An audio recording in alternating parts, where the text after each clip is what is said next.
ലോകശക്തികൾ ഒപ്പത്തിനൊപ്പമെത്താൻ മത്സരിക്കുമ്പോൾ, ചൈനയും റഷ്യയും അമേരിക്കയോടൊപ്പമെത്താൻ കിതയ്ക്കുമ്പോൾ, ആദിത്യയുടെ വിജയവുമായി ഇന്ത്യയുടെ മാസ് എൻട്രി അത് ലോകത്തോട് പലതും പറയുന്നുണ്ട്.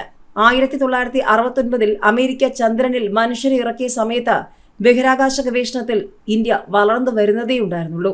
55 വർഷങ്ങൾക്കിപ്പുറം സൂര്യനെ പഠിക്കാൻ ആദിത്യ പേടകം ലക്ഷ്യത്തിലെത്തിച്ച് അമേരിക്കയ്ക്കൊപ്പം സ്ഥാനം നേടിയിരിക്കുകയാണ് ഭാരതം. ബഹിരാകാശ പര്യവേക്ഷണത്തിൽ ഒരു രാജ്യത്തിന്റെ വളർച്ച എങ്ങനെയാണ്? തുടക്കത്തിൽ മറ്റ് രാജ്യങ്ങളുടെ ഉപഗ്രഹ സേവനങ്ങൾ വാടകയ്ക്ക്, പിന്നെ സ്വന്തമായി ഉപഗ്രഹം നിർമ്മിച്ച് മറ്റ് രാജ്യങ്ങളുടെ സഹായത്തോടെ വിക്ഷേപണം, പിന്നീട് സ്വയം ഉപഗ്രഹം നിർമ്മിച്ച് സ്വന്തമായി വിക്ഷേപണം, തുടർന്ന് മറ്റ് രാജ്യങ്ങളുടെ ഉപഗ്രഹങ്ങൾ വിക്ഷേപിക്കുന്നു.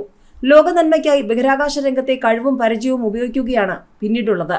ആദിത്യയിലും ചന്ദ്രയാനിലും ഇന്ത്യ കാഴ്ചവെക്കുന്നത് അതാണ്. ഒരു ദരിദ്ര രാജ്യത്തിന് ചെയ്യാവുന്ന കാര്യമല്ല അത്. സ്വന്തം രാജ്യത്തിന് ഒരു പ്രയോജനവുമില്ലാതെ മാനവരാശിക്കായി കോടിക്കണക്കിന് രൂപ ചെലവഴിക്കാൻ ദരിദ്ര രാജ്യത്തിന് കഴിയുകയില്ല. അറിവും അർപ്പണബോധവുമുള്ള ശാസ്ത്ര സമൂഹത്തിന്റെ പിന്തുണ വേണം.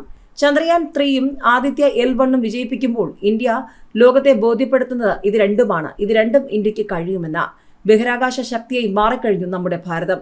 വൻ ശക്തിയായിരുന്ന റഷ്യയുടെ ചാന്ദ്രദൗത്യം ലൂണ 25 ചന്ദ്രന്റെ ദക്ഷിണ ധ്രുവത്തിൽ തകർന്നു വീണു. അതിന് പിന്നാലെയാണ് ഇന്ത്യ അവിടെ സുഖമായി ഇറങ്ങിയത്.